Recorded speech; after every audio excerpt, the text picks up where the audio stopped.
Trolls ఎక్కువైపోయినాయి. ఇప్పుడు game changer song మీద కూడా ట్రోల్స్ చేస్తారు. మీరు కూడా మొన్న ట్రోల్స్ మీద అవును మీరు ట్రోల్స్ అయ్యారు. కాదు, ఈ ట్రోల్ చేసే వాళ్ళందరూ కూడా అరే మీకు సిగ్గు లేదా?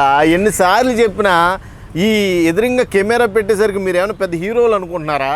నాకేం అర్థం కావట్లా. అరే మీకు అసలు కొంచెమన్నా సెన్స్ ఉందారా?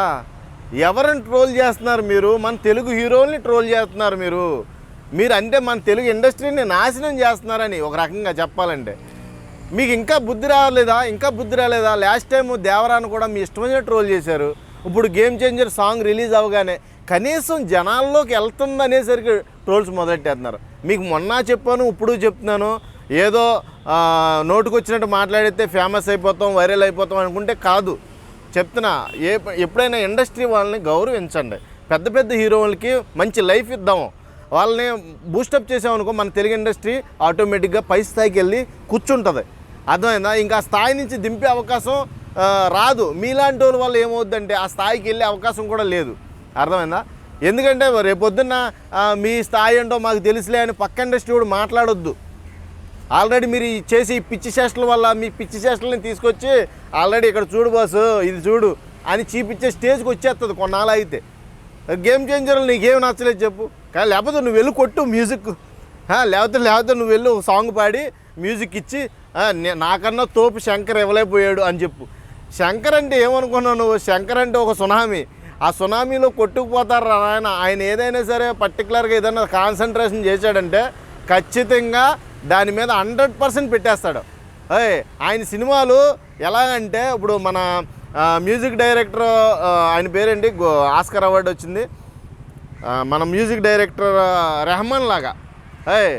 రెహమాన్ గారు సాంగ్స్ ఫస్ట్లో ఎక్కపోయినా జీవితాంతం వినేలాగా ఉంటాయి. అలాగే శంకర్ గారి సినిమాలు అటర్ ఫ్లాప్ అయినా కానీ ప్రతిసారి చూడాలనిపించేలాగా ఉంటాయి. ఆయన డైరెక్షన్ స్కిల్స్ అయ్యి, ఆయన మ్యూజిక్ స్కిల్స్ అయ్యి. అర్థమైందా? మీరు ఆ కోణంలో చూడండి. ఏదైనా కానీ మాట్లాడితే భారతీయుడు పోయింది, గేమ్ చేంజర్ కూడా పోద్ది. మీకు ఇంకా మారరు. ఇంక మీరు మొన్న చూస్తేనేమో ఆచార్య పోయింది, దేవరా పోద్ది. ఏమైంది? పోయిందా? దేవరా పోయిందా? సూపర్ ఆడుతుంది. హై ఎక్స్పెక్టేషన్స్లో వెళ్ళి పిచ్చి వాగుళ్ళు వాగారులే కొంతమంది. కానీ ఆ మామూలు ఎక్స్పెక్టేషన్లో వెళ్తే దేవరా #1 సినిమా. నాకు తెలిసి సూపర్, చాలా బాగుంది. అలాగే గేమ్ చేంజర్ ఇప్పుడు సాంగ్ రాగానే దాంట్లో కోణాలను ఎత్తికేసుకుంటున్నారన్నమాట. ఏం మాట్లాడేయాలి, దాని గురించి ఎలాగా నెగిటివ్ చేసేయాలి, ఇది కాదు. అక్కడ మీకు అర్థం కావట్లేదు. ఒక సాంగ్లో అన్ని వేరియేషన్ చూపిస్తున్నాడు శంకర్. మీరు అది ఎందుకు అర్థం చేసుకోవట్లా? వెనకాల బీజిఎం కూడా బాగుంది, తమ్మన్ మ్యూజిక్ కూడా బాగుంది. నాకు తమ్మన్ మీద కొంచెం డౌట్ ఉంది ఫస్ట్ నుంచి కూడా. ఎందుకంటే ఆయన రీయూజ్డ్ మ్యూజిక్స్ వాడతాడు, ఎక్కువ వాడిన వాళ్ళకే వాడుతూ ఉంటాడు మ్యూజిక్స్. కానీ ఎప్పుడు మనిషి ఒకలాగే ఉండడు, మారుతూ ఉంటాడు. కాబట్టి మార్పే కావాలి. మనిషికి మార్పు ఉంటేనే మంచి జరుగుద్ది. కానీ మీలో మట్టికి మార్పు రావట్లేదా? మీకు దండవరా స్వామి, మిమ్మల్ని ఒక రౌండ్ వేయాలి, ఇక లాభం లేదు. మీకు ఒక్కొక్కరిని చెప్ప